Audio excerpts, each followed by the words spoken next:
Buenas noches a todos. Nos van a encontrar hoy donde habitualmente no estamos, es fuera de nuestros estudios de Madrid, de nuestro plató, porque hoy hemos querido porque valía la pena y lo van a comprobar a lo largo del programa, hemos querido estar en Sevilla. Estamos justo enfrente de la iglesia de la Santa Cruz, en el barrio de Santa Cruz, en el corazón del barrio de Santa Cruz, en una de las casas palacio más conocidas, digamos, por los que vienen a visitar esta ciudad y que es una verdadera joya, una verdadera preciosidad. Estamos grabando esta entrevista hoy en este palacio, Casa Salinas, que, bueno, podrán juzgarlo ustedes mismos. En este impresionante marco, pues vamos a tener como invitada a alguien que es mucho más impresionante que cualquier objeto, a una persona extraordinaria, probablemente poco conocida, muy conocida por los que conocen Sevilla, por los que han vivido en Sevilla y los que se han movido alrededor de los temas relativos a los derechos humanos, pero poco conocida por el gran público. Pero justamente por eso vale mucho más la pena que hoy podamos acercar la historia, la personalidad, la vida de una mujer, insisto, extraordinaria, que se llama María Asunción Milá. Buenas noches, María Asunción. Buenas noches, Julio. Me da risa, es decir, me angustia todavía que a esas casas se les llame casa palacio, porque eso es una modernidad que se han inventado ahora las agencias de viaje y esas cosas.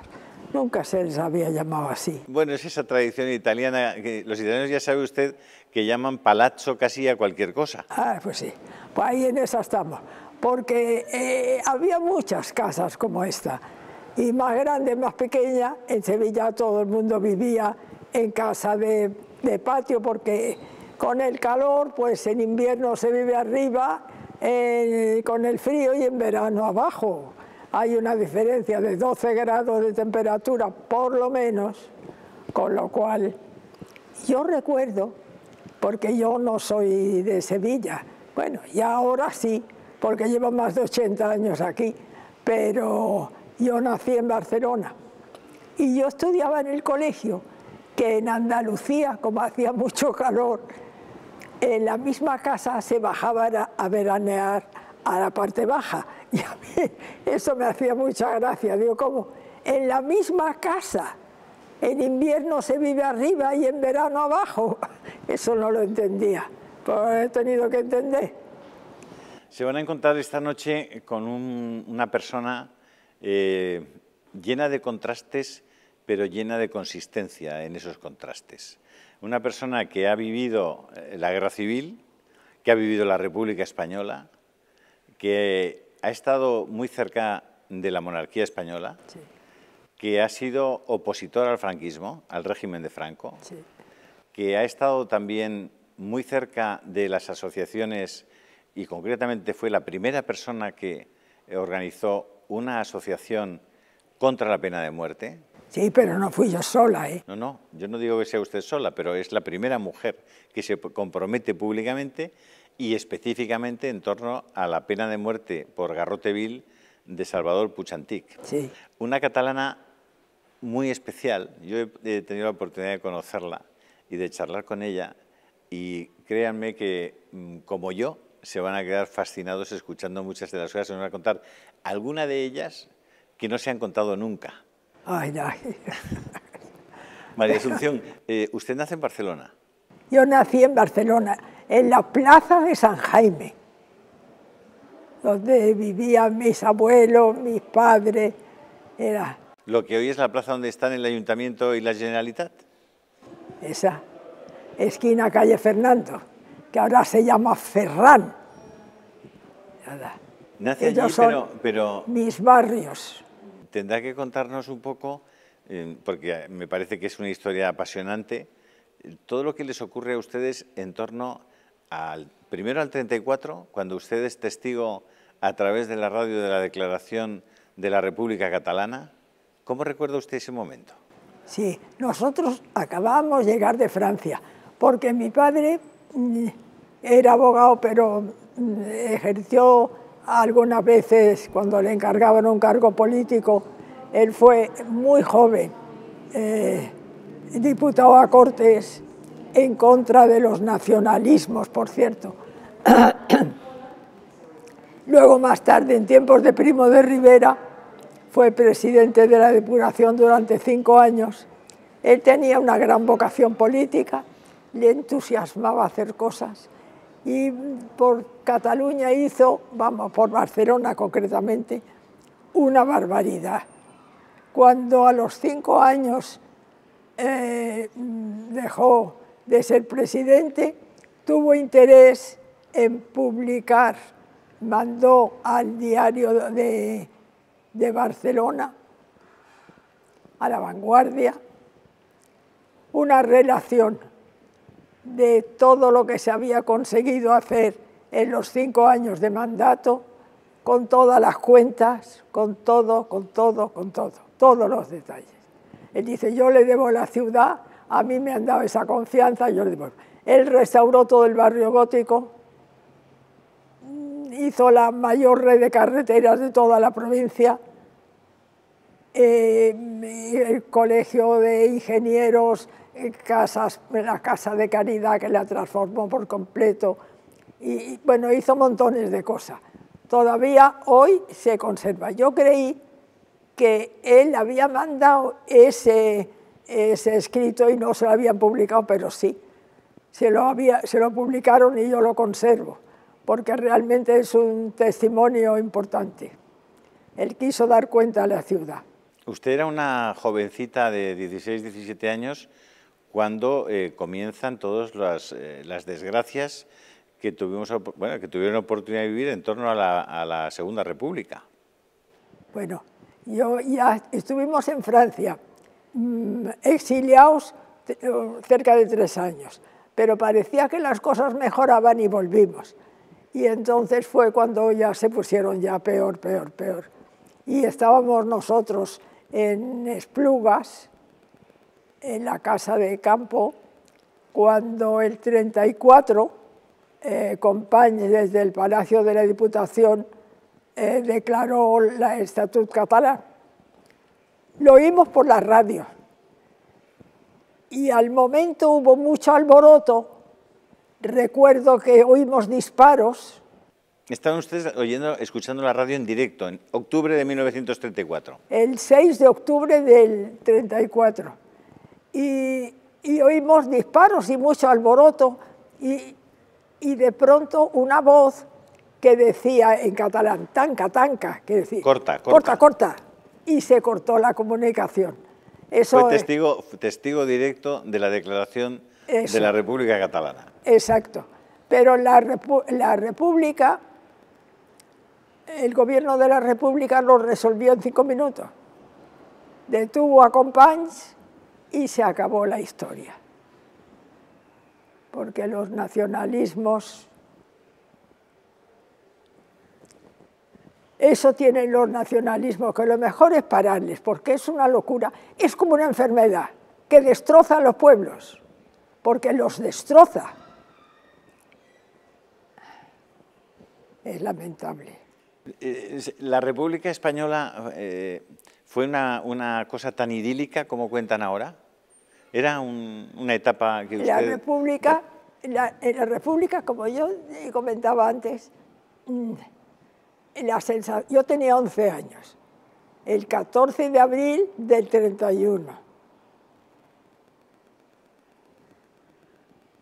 La sensación es que había gente que estaba feliz porque había llegado la República, y República y democracia para ellos era sinónimo de libertad, y la libertad entendida como qué bien, ya podemos hacer todo lo que nos dé la gana.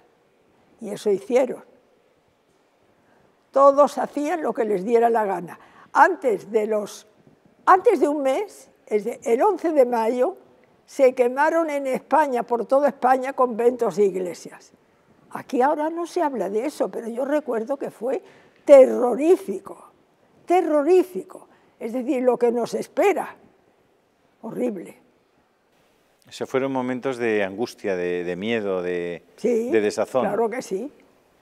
Y ya a nosotros, a los mayores, nos dejaron internos en el colegio porque mi padre salió pitando por la frontera, porque se temió que pasara lo que pasó luego cuando se proclamó la guerra, que la gente asesinaba. De momento... ¿Su padre se echó prisionero en los primeros en los primeros meses del 37? ¿Cuándo se echó prisionero? Pues en el 36, en los primeros días. En los primeros días ya. En los primeros días. ¿Dónde lo detienen? Los camiones iban, UGT, CNT, FAI, eran los grupos que iban, todos con armas, porque tampoco hay que olvidar que el gobierno de la República armó al pueblo. Y eso es peligrosísimo, porque cada uno mataba al que le parecía. Es que eso la juventud no lo sabe. Llegaban a una casa, se ponían en la puerta para que no saliera nadie. Piso por piso iban viendo quién había, quién no había. Se llevaban lo que querían, desde luego todo signo religioso, todo eso sí, todo eso suprimido. Pero además se llevaban a quienes querían y muchos acababan ese mismo día fusilados en las curvas de la Rabasada. Camino de... Sí, claro, en la Rabasada. Allí quedaban los cadáveres. ¿En el Tibidabo? En las curvas de la Rabasada. Y yo recuerdo que en aquellos primeros días, algo que recuerdo que más impactó, porque decían, han matado a fulano, han matado a mengano, pero a mí lo que más me impresionó es que entraron en una casa porque iban a buscar a una señora, una chica soltera, pero que trabajaba en Acción Católica, porque se la querían llevar. Y no la encontraron.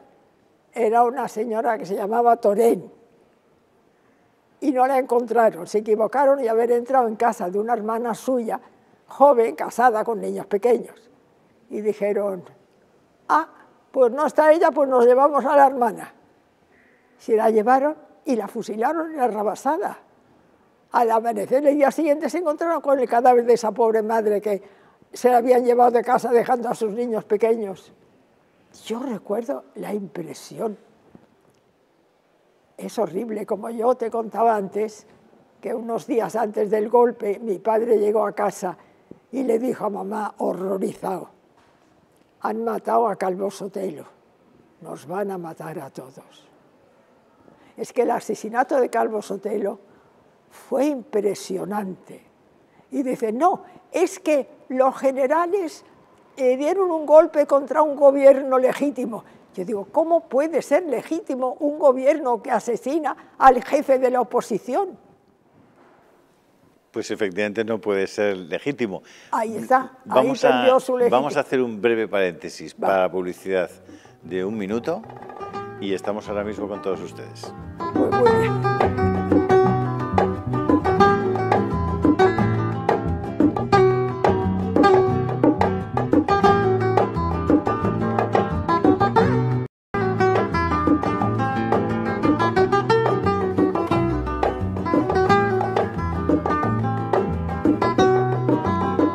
Seguimos hablando con doña Asunción Milá. Habrán comprobado la personalidad y la cantidad de conocimientos que ha acumulado esta mujer que nace en 1919, que está a punto de cumplir 99 años, que es capaz de subir las escaleras y bajarlas con más velocidad que yo y que tiene una cabeza prodigiosa y clarísima. Bueno, tengo memoria. Muchas personas estarán pensando, porque hasta ahora hemos hablado de, pues eso, de la República, estarán pensando que estamos ante una persona pues, que era franquista, que estaba con el régimen, que le iban muy bien las cosas mientras mandaban aquí los nacionales. No sé qué ideas estarán haciendo, la composición que se están haciendo ustedes. Verás, yo estaba a favor del golpe, porque la República era un desorden que no os podéis imaginar. Había asesinatos por las calles. No pasaba nada. Yo recuerdo un primo mío, salía del colegio, bajando por el Paseo de Gracia, todavía lo recuerda él, tenía 10 años, Y ahora cuenta el terror que le dio de ver a los tíos, que era una persona, lo mataban, lo dejaban tirado en la calle y seguían. Así se vivía en la República. Era un gobierno que no cumplía sus propias leyes. Era un desorden cada vez peor, cada vez peor, cada vez peor. Últimamente, en las últimas elecciones ganaron las derechas, pero el gobierno se alió para no dejarlas gobernar. No, y luego llega eso, asesinan a Cabo Sotelo, además de haberlo anunciado ya, porque está la famosa frase de la pasionaria diciendo: ¿ha hablado usted aquí por última vez? Pues fue cierto. Qué importante sería que la gente joven, cuando analizan la historia de España, tuvieran toda la información, ¿verdad? Oh, claro, es que no tienen ni idea. Y se lo está diciendo a alguien que no es en absoluto franquista. Usted nunca fue franquista. No, lo que sí estaba es a favor del golpe, porque los militares no dieron un golpe para montar una guerra, que es una cosa que la gente no sabe. Dieron un golpe para poner orden, que no había orden. Es curioso que su padre está en Italia en 1936 o se marcha a Italia una vez que comienza la guerra.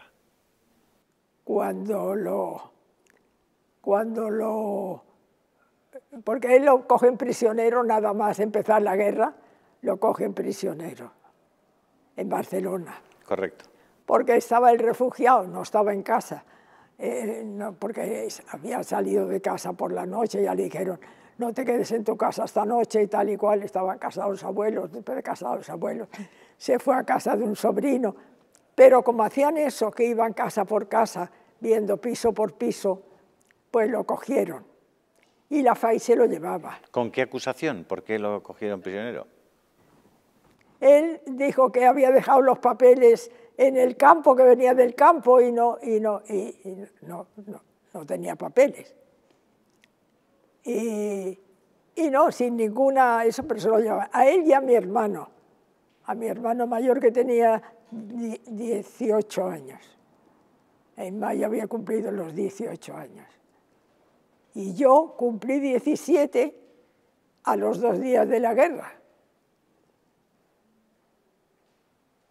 Y pudieron avisar por una mujer que salió pidiendo permiso porque había un enfermo tal y cual, y se fue corriendo a jefatura de policía, una parienta nuestra que estaba en la casa, y avisar al jefe de policía, que se llamaba Escofet, que todavía era una persona sensata, y que se estaba llevando a mi padre y a otros muchos que estaban en la casa,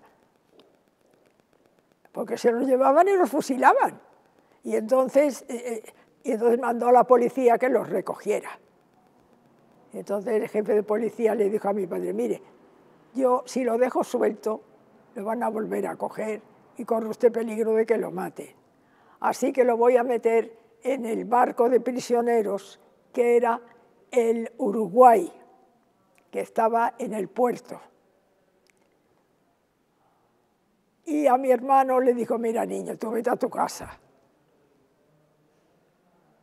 Nosotros, mi madre y todos nosotros estábamos refugiados. ¿Queréis 12 hermanos? Somos 9, éramos 9. 9 hermanos. Yo era la tercera. Y estábamos refugiados en casa de una hermana de mi padre, que había quedado viuda recién casada, y tenía una casa pequeña de recién casada. Y la pobre nos acogió en su casa, que dormíamos por el suelo, por los rincones, por los sofás, por todas partes.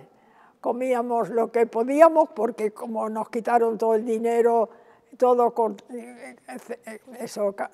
cancelaron todas las cuentas. Bueno, pero cuando se es joven, se sufre menos, porque eres optimista y piensas: yo pensaba que a papá no le podía pasar nada. Ahora, eso sí, todos los días rezábamos todos las 3 partes del rosario, para que no mataran a papá. Y yo estaba segura de que se salvaba, porque la juventud es así. Cuéntame la historia del canje. La historia del ¿Qué canje. fue el canje? La historia del canje. Mi padre, entre otras cosas, era abogado del Consejo, secretario del Consejo de la Compañía Española de Tabacos de Filipinas. Y como todos los miembros del Consejo habían podido huir y estaban en París, habían podido ofrecerle a Franco las primeras divisas para la guerra.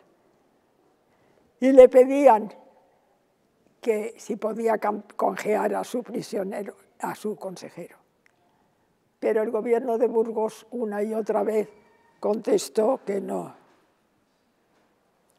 que el gobierno de Burgos no aceptaba canjes. Y se negó en julio, agosto, septiembre, octubre, cada vez que se le pedía se negaba y se negaba y se negaba.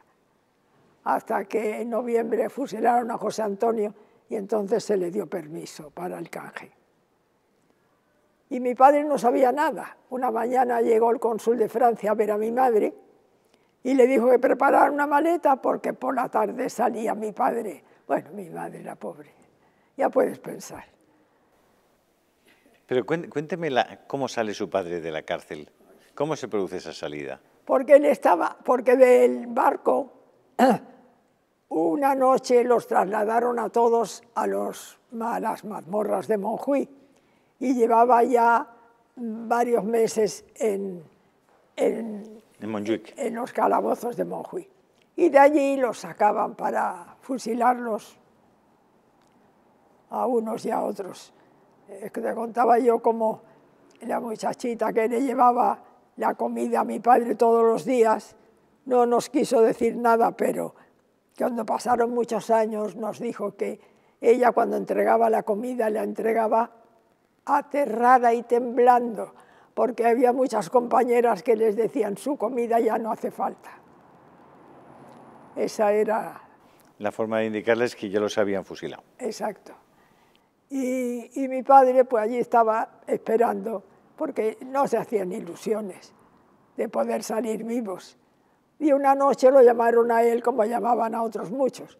Creyó que le había llegado su hora, se despidió de todos, muy emotivos todos, en fin. Él contaba que fue una escena emocionante, los demás no le querían dejar salir y él dijo, ¿qué voy a hacer? Total, que al llegar a la puerta por lo visto se volvió y les dijo, hasta el cielo. Se metió en el coche, empezaron a bajarle por las carreteras de la montaña y en cada curva pensaba, me matarán aquí, pues no, pues será más abajo, pues será aquí. Hasta que dice que cuando vio que lo llevaban al puerto, le entró el terror de que le ahogaran en el mar. Dice, ay no, por favor, prefiero que me peguéis un tiro, pero no me ahoguéis por lo que más queráis. No me ahoguéis. Y no le contestaron nada. Solo que al llegar delante de una calle muy larga, paró el coche y dice, bájese usted aquí, vaya andando despacio y no vuelva la vista atrás. Y mi padre bajó esperando el tiro de un momento a otro. Y fue andando por la calle, andando, hasta que el tiro felizmente no llegó y salió un señor muy amable que le dijo, soy el cónsul de Francia y vengo a felicitarle porque ha sido usted objeto de un canje. Esa es una historia, ¿eh? Eso es una historia. Años más tarde, usted en Cannes tiene una reunión, un almuerzo, y se entera en ese almuerzo por qué se produce el canje de su padre justo el día después de la muerte de José Antonio Primo de Rivera. Bueno, lo que sí supimos es que aquellos que habían intentado pedir que se canjeara a José Antonio, a pesar de que tenían todos los permisos del gobierno de la República, el gobierno de Burgos no quiso concederle. ¿Con quién estaba comiendo usted en Cannes? María Asunción. Pues estábamos con don Juan. ¿Y qué dice don Juan en ese momento? Cuéntenos esa historia, que yo creo que a nuestros espectadores les va les va a interesar mucho. Que él puede decirlo porque él es el que se estaba ocupando del canje. Y el gobierno de la República le dio todos los permisos para que canjeara a José Antonio. Y cuando él escribió a Burgos para decir, solo me falta el permiso de Burgos porque lo tengo todo para sacar a José Antonio, recibió un telegrama que decía no interesa, firmado Franco. Y nos dijo don Juan, y yo no quise entender lo que el telegrama decía e insistí. Y ante mi insistencia recibí un segundo telegrama que decía escuetamente, repito, no interesa, firmado Franco. Nos dijo, ahora yo esos dos telegramas los guardo. Y le dijo mi marido, pues que los guarde vuestra majestad en un banco de Londres. Eso no se me ha olvidado. Bueno, esa es una historia, ¿eh? Esa es una historia. Puede haber muchas personas, historiadores incluso. Hay mucha gente que lo sabe. Hay mucha gente que lo sabe. Pero vivirlo de primera mano y escucharlo de primera mano del propio don Juan. Sí. Por eso afirmaba don Juan en ese almuerzo, fue Franco el que mató a José Antonio. Bueno, se deduce, ¿no? María Asunción, eso fue cosa de los alemanes. Usted está comprometida toda su vida con el rechazo rotundo a la aplicación de la pena de muerte a los seres humanos. Siempre, pero yo creía que era una cosa que me espantaba, pero que yo no podía hacer nada. Hasta que de pronto, ya cuando el juicio de Burgos, eso lo viví yo intensamente, porque, bueno, lo que sí quiero decir es que yo y mi marido estábamos de acuerdo en el golpe de Estado, pero lo que no estábamos de acuerdo es con el régimen que implantó Franco, que son dos cosas distintas. Porque no era eso lo que esperábamos. Un precedente de su interés por el tema de los derechos humanos y específicamente por digamos, la tortura o la pena de muerte, lo vive usted en Sevilla con un tal Krech. Bueno, aquí, cuéntenos ese episodio. No, es que yo recuerdo que en Barcelona había mucho que hablar dos hermanos, Krech, que eran torturadores. Y de pronto vienen a avisarnos en Sevilla Alejandro Rojas Marcos, que era concejal jovencito del ayuntamiento, que parece que había llegado a Sevilla uno de los hermanos Krech y que se estaban cometiendo torturas y que se había organizado que fueran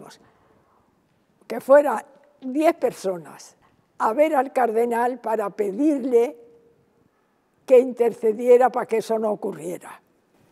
Y al para cardenal Bueno Monreal, que recibiera a un grupo de gente al día siguiente que íbamos a pedírselo.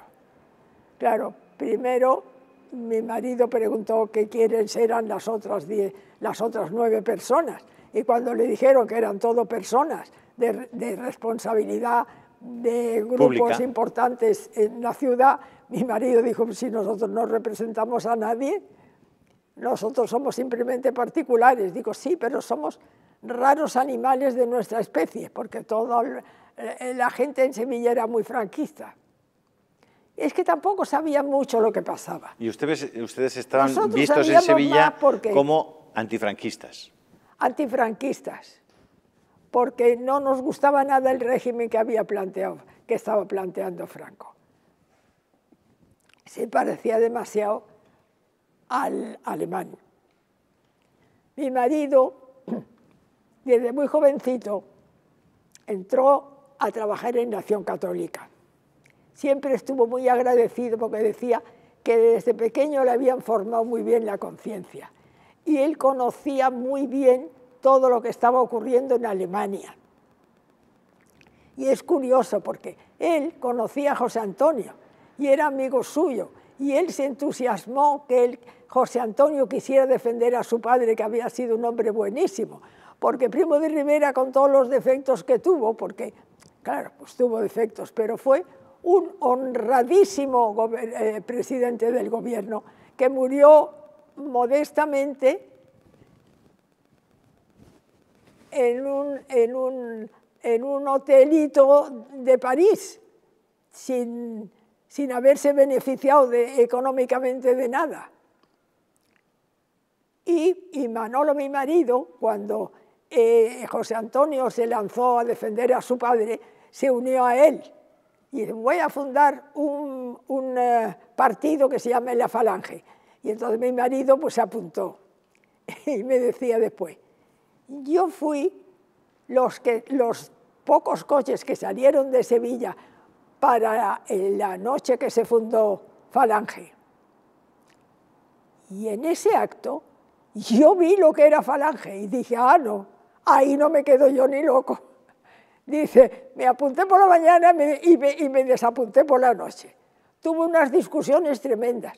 Yo sabía lo que pasaba en Alemania, porque estábamos por medio de la Iglesia, sabíamos muy bien lo que estaba ocurriendo en Alemania y cómo el cardenal von Galen luchaba contra Hitler y cómo se arriesgaba, y Hitler no se atrevía contra él porque tenía mucho prestigio, pero que decía, cuando acabe la guerra lo mataré.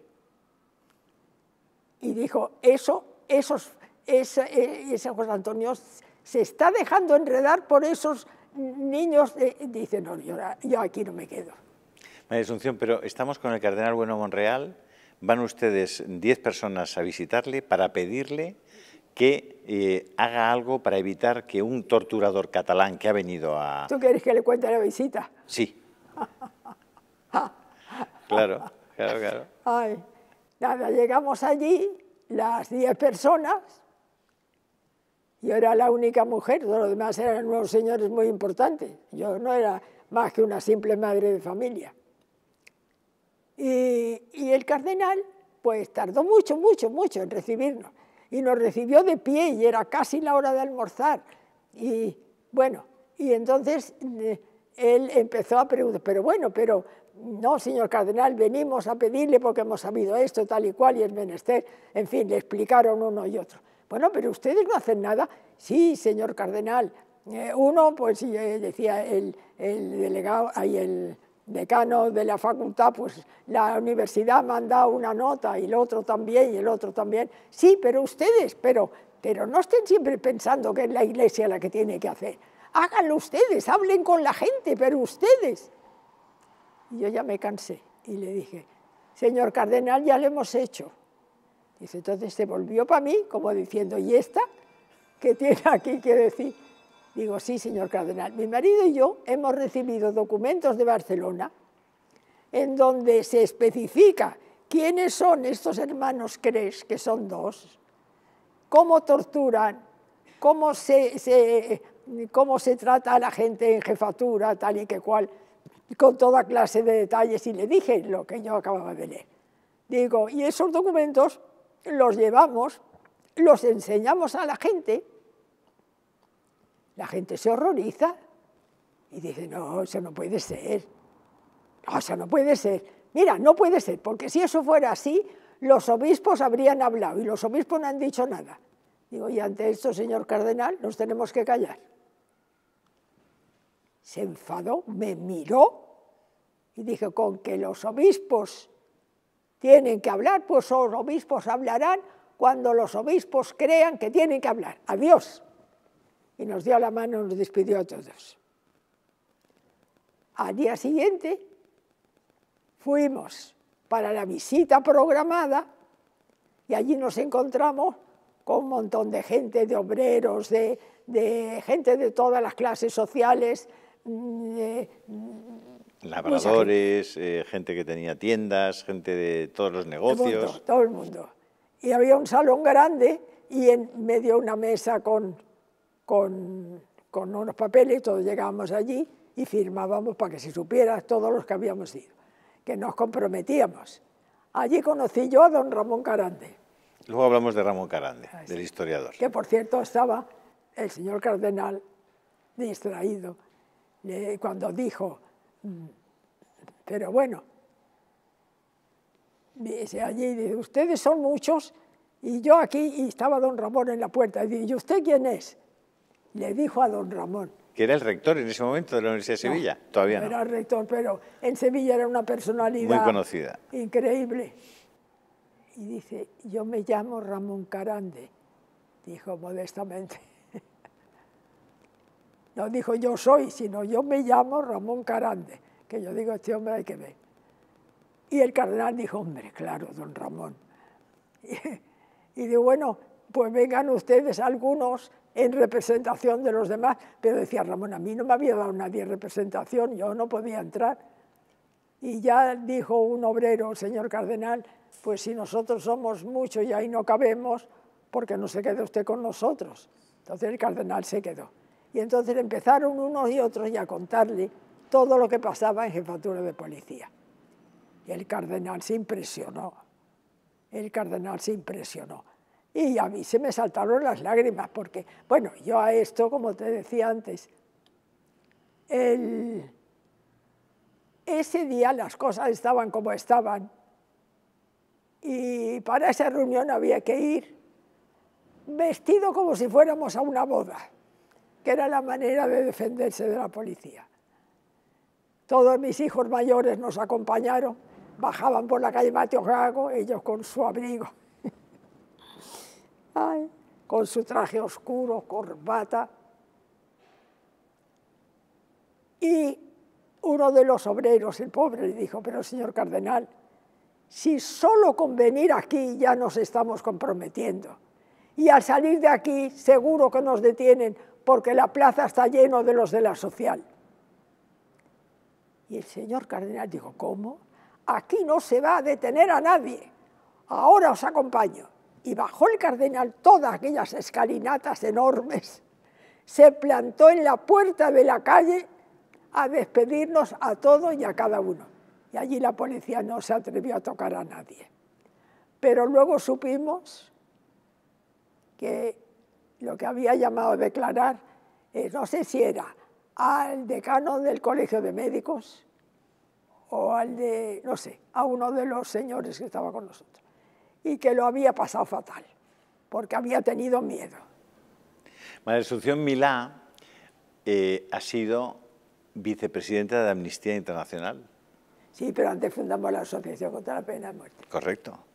Esa adscripción a Amnistía Internacional procede a la creación y a la fundación de una asociación para la defensa o contra la pena de muerte, porque su inquietud en el tema de la pena de muerte nace con la aplicación de la pena de muerte del garrote vil a Salvador Puig Antich. El 2 de marzo del 74, cuando me entero que han matado a Puig Antich, que después de lo que había ocurrido en el juicio de Burgos, que se había dado indulto para todos, decíamos, ahora, ya a ver si se acaban ya las muertes, por Dios.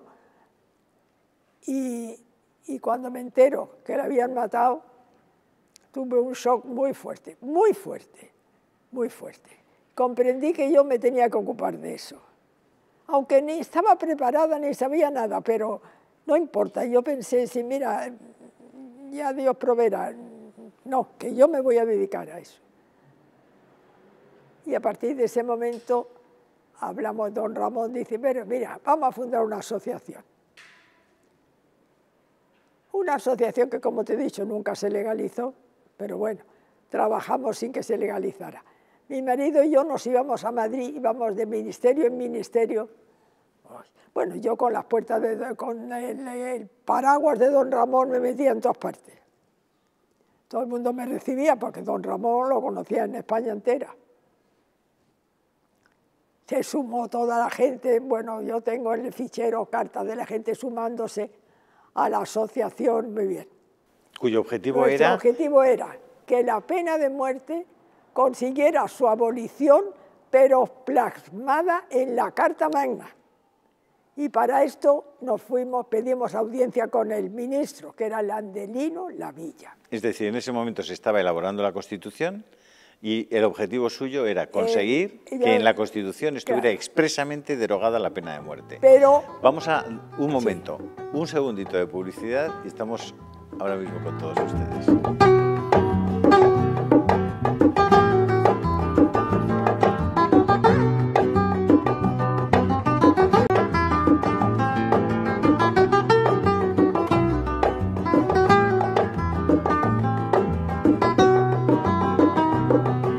Realmente solo puede haber una razón para que no estén ustedes conmovidos, impresionados y fascinados con los relatos, la personalidad de la mujer que tenemos aquí delante. Y esa razón solo podría ser que hayan quitado ustedes el volumen de la televisión o hayan apagado el televisor, porque si están viendo esta entrevista, seguro que están ustedes realmente impresionados con lo que hoy nos está contando María Asunción Milá, a punto de cumplir 99 años el día 22 de julio. 20. El 20 de julio cumplirá 99 años y con una cabeza y una capacidad de explicación y una memoria que ya me gustaría para mí. Bueno, estábamos en sus andanzas por Madrid con la asociación que habían fundado con Ramón Carande y otras personas para lograr que la pena de muerte se desterrara de este país definitivamente, y estaba usted explicando que trataban de encontrar con Landelino La Villa y con otros personajes como Ruiz Jiménez conseguir que la Constitución excluyera la pena de muerte. ¿Qué pasó y cómo lo consiguieron? Es que, claro, es que son tantas cosas. Amnistía Internacional nos había invitado para participar en el Congreso de Estocolmo el año 77.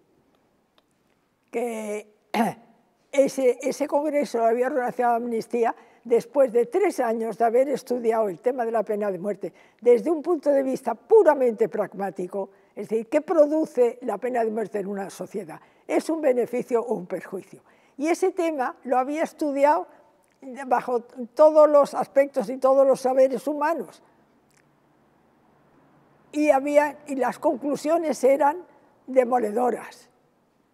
La pena de muerte, lejos de no ser beneficiosa para una sociedad, era altamente dañina y lo explicaban por esto. Bueno, es criminógena, produce crímenes en lugar de ocultarlo. Es un ejemplo perverso, es un ejemplo de falta de respeto a la vida y, como se ha dicho con razón, que la mejor manera de educar es el ejemplo, pero luego se ha dicho que no es la mejor, es la única. Con lo cual, lo que hacemos es lo que enseñamos, no lo que explicamos, sino lo que hacemos.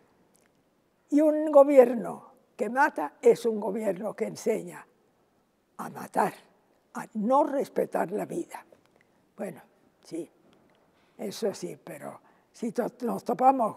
Triunfaron en ese empeño. Triunfamos en este empeño y conseguimos... Aunque no me gusta nada el artículo 15, porque aunque Añoveros muy amablemente me mandó el diario de sesiones, y lo tengo, cuando él se levantó y defendió... Jaime García Añoveros. Jaime García Añoveros. Jaime García Añoveros. Me mandó el diario de sesiones cuando él se levantó y habló en aquellos señores. Aquí todos sabemos que no se va a matar ya a nadie más. Y si tener una ley que permite la muerte y no se cumple es una manera de debilitar la ley. Así que vamos bien. Eso fue un hito, ¿eh? Un hito sí, jurídico. Pero la redacción, todavía mantengo la carta que yo le escribí agradeciéndole muchísimo, pero le dije, Jaime, comprendo muy bien lo que has dicho, pero tú comprenderás que si debilitar una ley es grave, más grave aún es debilitar un principio. Ya habéis proclamado un principio que lo debilitáis con él. ¿Cuándo conecta usted con Amnistía Internacional? Porque llegó a ser vicepresidenta de Amnistía Internacional. Sí, sí. ¿Y por qué deja Amnistía Internacional? Pues Amnistía Internacional yo la dejé, estuve durante muchos años de trabajar en Amnistía y con mucho entusiasmo. Conocí al fundador, un hombre extraordinario, ha hecho muchísimo, porque cuando él fundó la Asociación a Favor de los Derechos Humanos, no había asociaciones de derechos humanos, fue la primera. Y él no sabía qué hacer, pero se metió en una iglesia y dijo, Dios mío, échame una mano porque no sé qué hacer, pero quiero hacer. Y se le ocurrió escribir una carta en el periódico diciendo, vamos a ver si haciendo esto podemos tener buen resultado. Fue tal el éxito que durante muchos años Amnistía ha hecho mucho bien. Ahora yo ya me aparté de Amnistía porque nos mandaban cartas para que escribiéramos apoyando leyes de aborto y yo ya ahí no quise.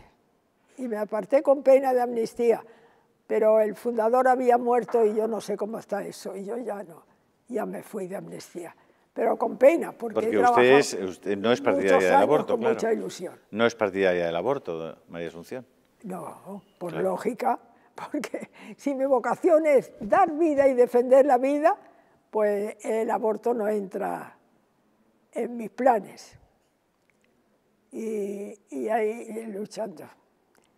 Pero mi preocupación luego es ver que en el terreno de los principios, con un evangelio como el que tenemos, la Iglesia no puede permitir la pena de muerte, ni decir que es legítima.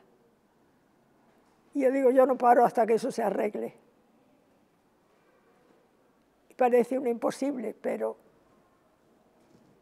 yo confío y he hecho lo que he podido. Me he pasado años y años y años siendo como la mosca de la siesta, pesada hasta no saber más, porque cada vez que un obispo hablaba de derechos humanos, yo decía, está muy bien lo que usted ha dicho, en contra del aborto, apoyo lo que usted dice, pero, ¿y de esto qué? Y es que me daban en la cabeza con Santo Tomás. Yo decía, pero ¿por qué me citan ustedes a Santo Tomás? Que fue un hombre sujeto a error como cualquiera. ¿Cómo puede ser más importante lo que dijo Santo Tomás que lo que dice el Evangelio? ¡Que no! Me he especializado tanto en el tema que yo ya no tengo miedo de enfrentarme con quien sea para discutir el tema. Porque yo digo, no tengo mérito ninguno. Todos los argumentos están a mi favor, absolutamente todos. Prueba de ello es que muchas veces no me contestaban. Cuando yo preguntaba, no había respuesta. Luego ha dado usted la batalla también por el derecho a la vida de los no nacidos. Bueno, eso siempre. El muñequito ese que hace años, que fueron unos estudiantes, ¿no?, que hicieron este muñequito. El de las 12 semanas. Oh, es que la gente no sabe lo que es un aborto. Lo primero que tienen que hacer, como decía yo esto, en las universidades, en los colegios, hay que explicar lo que es un aborto, con toda su crudeza. Yo tengo 2 sobrinas que se quedaron embarazadas de solteras. Yo digo, hijas, sois un ejemplo. A las 2 les empujaron para que abortara, que me digo, nosotros abortar. A eso sí que no, ni hablar. Las 2 tuvieron a su hijo, felices y contentas. Una se casó después, otra no, pero felices y contentas con sus hijos y ahora con sus nietos felices. No, el aborto sí que no. Es que la gente no sabe, ¿eh? He podido comprobar que no sabe lo que es un aborto. Pero yo, siempre que he podido, he escrito y últimamente he dado este artículo, porque a mí me importa dar argumentos para que la gente sepa lo que pasa. Pero los gobiernos, a mí me gustaba la ley de Gallardón, que la enfocaba no de penalización a la mujer que aborta, sino de ayuda a la mujer embarazada. Es ahí por donde hay que entrar, porque muchas mujeres abortan porque se ven perdidas. Y las pobres que ni culpa tienen, ¿por qué no? Y además no sabe lo que es. Y además, me decía, tampoco se habla del trauma que tienen muchas de ellas después de abortar.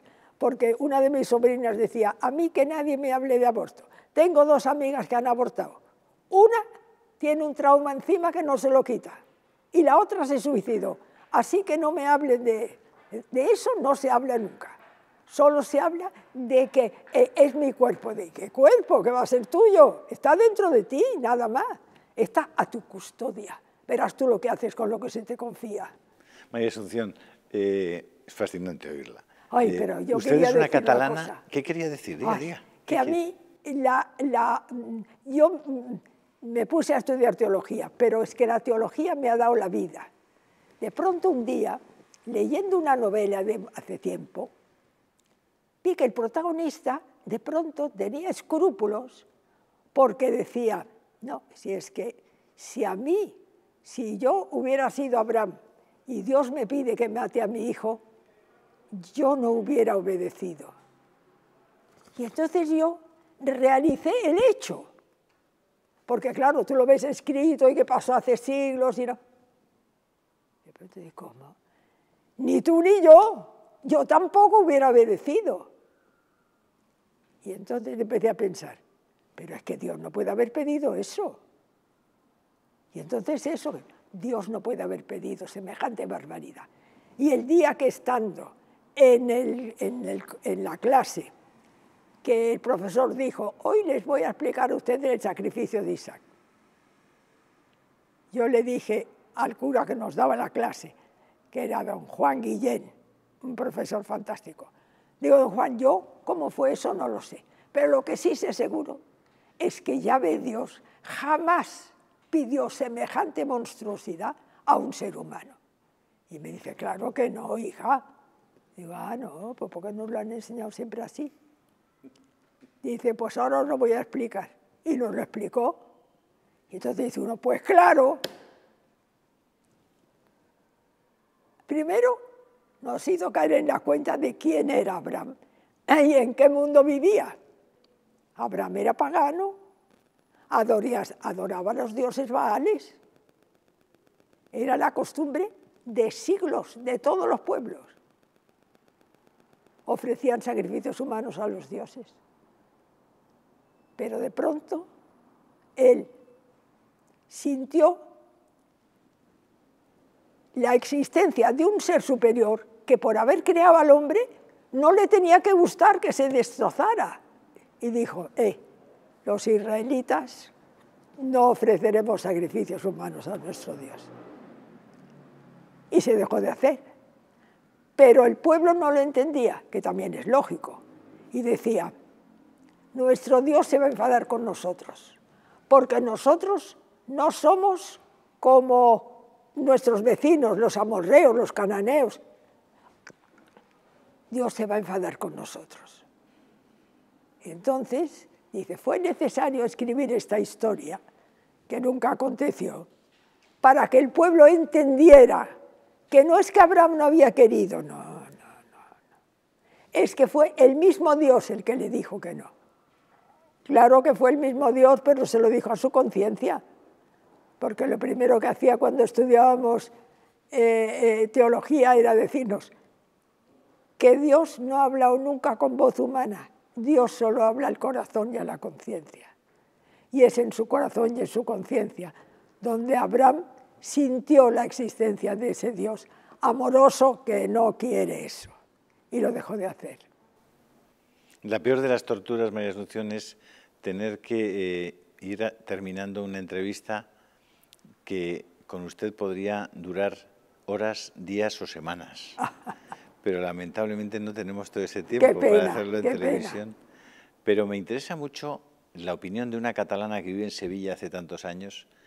¿Cómo ve usted Cataluña en este momento? Aunque sea desde Sevilla, sabiendo que usted va cada año... Yo sigo muy atenta. Yo estoy aterrada. Yo estoy aterrada. Porque esa gente miente y además se disfraza de no violencia, que es una cosa terrible. Se disfraza, no hay que confundirlo. La primera violencia es la mentira. Cuando íbamos con mi marido a monasterios franceses estudiando temas de violencia con gente de distintas confesiones cristianas, y el tema de la acción no violenta es muy interesante. pero es acción no violenta. Pero es que cuando se hace una acción no violenta no se tiran piedras, no se miente, no se insulta. Esa gente se disfraza de no violencia. Y a mí me horrorizan. ¿Ha conocido a Jordi Pujol? Bueno, lo saludé una vez. ¿Qué imagen tiene usted de Pujol y de...? No, de Pujol, que es el culpable de todo.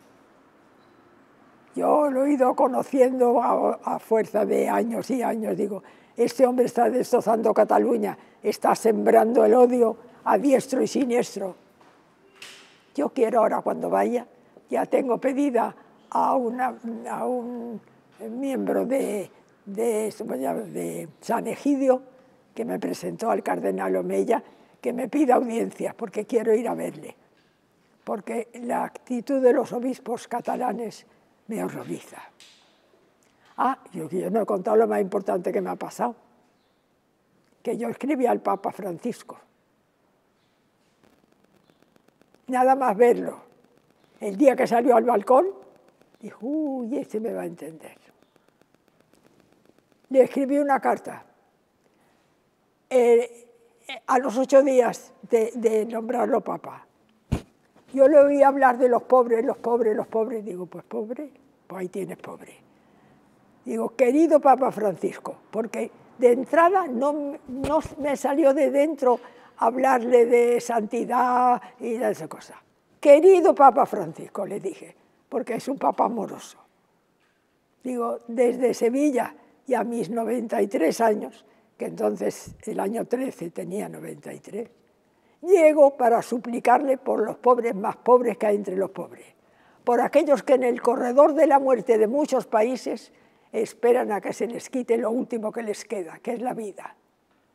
Rogamos y suplicamos se suprima del catecismo la legitimidad que otorga a este homicidio, que por ser un acto programado, legalizado y con liturgia propia, carece de las circunstancias que podía ser considerado un acto de legítima defensa. A mí se me argumentaba con legítima defensa. Digo, ¿pero dónde van ustedes, por Dios, diciéndome eso? Yo discutía, bueno... ¿Qué le contestó el Papa Francisco? El Papa Francisco no me contestó porque en prenda recibí un sobre lleno de estampitas. Yo digo, pero no me desanimo, porque las cartas no le llegan a los papas, van a la papelera. Bueno, pero yo dije, esta le va a llegar. Hice montones de copias. Y entonces, cada vez que alguien podía llegar a verle, yo le daba unas copias. A ver si tú le puedes, a ver si le... Yo digo, esta. Y yo rezaba y mandaba copias. Hasta que a los 2 años, un profesor, un penalista, ahí, por Dios, bueno, ahora se me atasca. Un penalista. Luis Arroyo Zapatero. Correcto. ¿Lo conoces? Correcto. Bueno, miembro de la Asociación contra la Pena de Muerte y tal, a uno de los que le había dado. Y de pronto veo, hace 2 años, antes de la Semana Santa, en el periódico, que el Papa les había concedido una audiencia y les había dado una carta. Digo, uy, pues esa carta, que el periódico daba noticias sueltas, y los periodistas, cada uno cogía una frase. Digo, no, yo la quiero entera. Llamo, digo, Luis, por favor, ¿me puedes dar la carta entera? Dice, mujer, ya te la daré, pero es que no me ha dado ni tiempo, acabo de llegar de Roma, y además tenía que decirte que le he dado tu carta. ¡Ah! Dice, bueno, la ha cogido el secretario. Digo, vaya por Dios, si la ha cogido el secretario. Dice, pero hemos tenido buen cuidado de decirle quién era, lo que querías, y yo le dije, Santidad, es una señora muy vieja que no está dispuesta a abandonar este mundo hasta que el Papa no se entere de lo que le dice en la carta. Y el Papa le entró la risa. Y ya, no sé lo que le dijeron, porque ya se pusieron a hablarle y el Papa se reía. A los 8 días tenía yo carta del Papa. No nos dejen ascuas. ¿Y qué le decía el Papa? El Papa, aquí tengo la carta. yo cuando vi un sobre muy grande que me llegó de la Anunciatura, digo, uy, esto me suena a mí, Que viene de Roma. Lo abro y veo un sobre escrito con letra del Papa, con mi nombre y mis señas, dentro del sobre de la Anunciatura. Mira, aquí lo tienes. Enséñelo para que la cámara lo pueda tomar.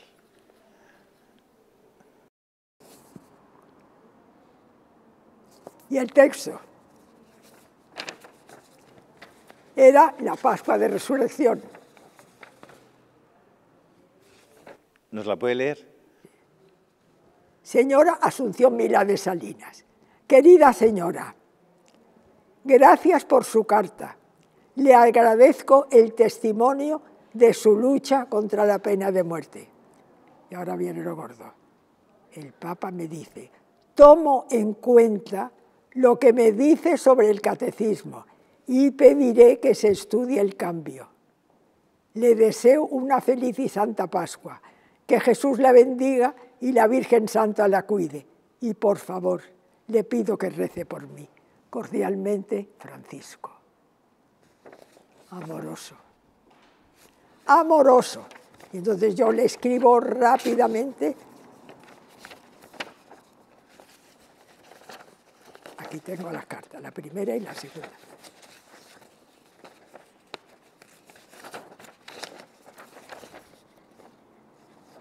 Digo, querido Papa Francisco, durante 2 años he perseguido con insistencia que mi súplica llegara a sus manos, porque confiaba. Y ahora le doy las gracias a Dios por haberlo podido conseguir, emocionada y agradecida por su respuesta. Felizmente, no dudo ya de ese cambio en el catecismo, después de haber leído la carta que le dirigió a la Comisión Internacional contra la Pena de Muerte, puesto que los calificativos que ahí se vierten sobre el homicidio legal hacen imposible su legitimidad. Y ahora me quedo soñando con que este cambio se produzca en un acto solemne, como fuerte testimonio ante el mundo del rechazo a la cultura de la muerte.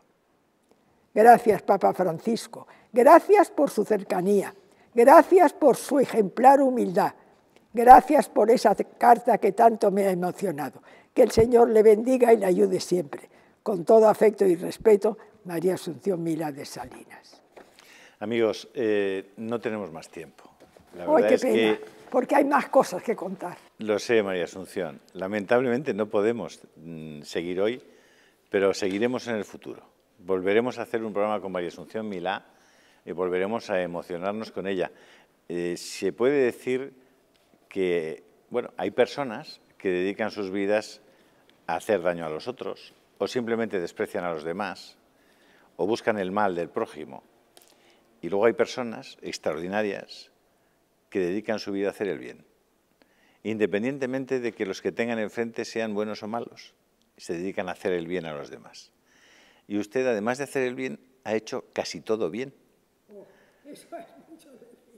Y es usted una mujer admirable. Yo estoy feliz de haber podido venir aquí hoy a hacerle esta entrevista, María Asunción. Le felicito, la felicito. Muchísimas gracias, María Asunción. De verdad, muchísimas gracias. Es usted adorable.